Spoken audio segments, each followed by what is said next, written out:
ಎಲ್ರಿಗೂ ನಮಸ್ಕಾರ. ನಮ್ಮ ಅಡುಗೆ ಚಾನೆಲ್ಗೆ ಸ್ವಾಗತ. ಇವತ್ತಿನ ವಿಶೇಷ ಗರ್ಗರಿಯಾಗಿರೋಂಥ ಮಸಾಲೆ ರೊಟ್ಟಿ ರೆಸಿಪಿ. ಮುಖ್ಯವಾಗಿ ಇದನ್ನು ಮಾಡಲಿಕ್ಕೆ ಅಕ್ಕಿ ಹಿಟ್ಟನ್ನ ಉಪಯೋಗ ಮಾಡ್ತಾಯಿಲ್ಲ.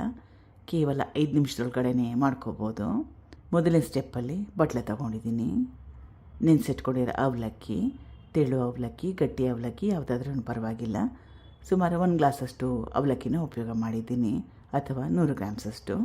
ಅರ್ಧ ಗಂಟೆಗೆ ಮುಂಚೆ ನೆನೆ ಹಾಕಿ ಸಣ್ಣ ಕಟ್ ಮಾಡಿ ಇಟ್ಕೊಂಡಿರೋ ಈರುಳ್ಳಿ, ಕ್ಯಾರೆಟ್ ತುರಿ, ಕೊತ್ತಂಬರಿ ಸೊಪ್ಪು, ಹಸಿರು ಮೆಣಸಿನ್ಕಾಯಿ, ಅರಿಶಿನ ಸ್ವಲ್ಪ, ಉಪ್ಪಿಟ್ಟು ರವೆ ಸುಮಾರು ಒಂದು 4ರಿಂದ 5 ಟೇಬಲ್ ಸ್ಪೂನಷ್ಟು. ಇಷ್ಟ ಇದ್ದರೆ ಇದಕ್ಕೆ ಕಾಯಿ ತುರಿ ಕೂಡ ಹಾಕ್ಕೋಬೋದು.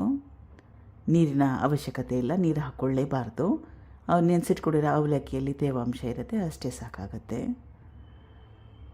ಚಿರೋಟಿ ರವೆ ಕೂಡ ಉಪಯೋಗ ಮಾಡ್ಬೋದು, ಅಥವಾ ಇಷ್ಟ ಇದ್ದರೆ ಅಕ್ಕಿ ಹಿಟ್ಟು ಕೂಡ ಉಪಯೋಗ ಮಾಡ್ಬೋದು. ಗೋಧಿ ಹಿಟ್ಟನ್ನ ಕೂಡ ಉಪಯೋಗ ಮಾಡ್ಬೋದು. ಜೋಳದ ಹಿಟ್ಟನ್ನು ಕೂಡ ಉಪಯೋಗ ಮಾಡ್ಬೋದು. ರಾಗಿ ಹಿಟ್ಟು ಉಪಯೋಗ ಮಾಡ್ಬೋದು. ಕಲಿಸ್ಕೊಟ್ಟಿದ್ದಾಗಿದೆ. ಮೊದಲೇ ಹೇಳ್ದಂಗೆ ಸ್ವಲ್ಪ ಕೂಡ ಒಂಚೂರು ನೀರು ಕೂಡ ಹಾಕೋಬಾರ್ದು. ಇದನ್ನು 5 ನಿಮಿಷ ರೆಸ್ಟ್ ಮಾಡೋಕ್ಕೆ ಬಿಡಬೇಕು.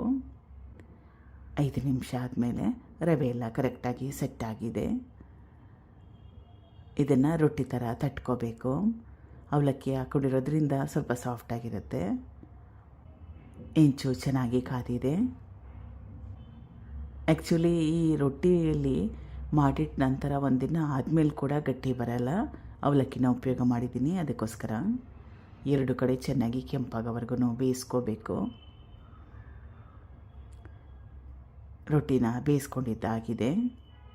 ಮಸಾಲೆ ರೊಟ್ಟಿ ಈಗ ಬಿಸಿ ಬಿಸಿ ಗರ್ಗರಿಯಾಗಿರೋಂಥ ಮಸಾಲೆ ರೊಟ್ಟಿ ರೆಡಿಯಾಗಿದೆ. ಟ್ರೈ ಮಾಡಿ. ಕಾಯಿ ಚಟ್ನಿ ಅಥವಾ ಚಟ್ನಿ ಪುಡಿ ಜೊತೆಗೆ ಬೆಸ್ಟ್ ಕಾಂಬಿನೇಷನ್ನು. Thank you for watching. ಧನ್ಯವಾದಗಳು.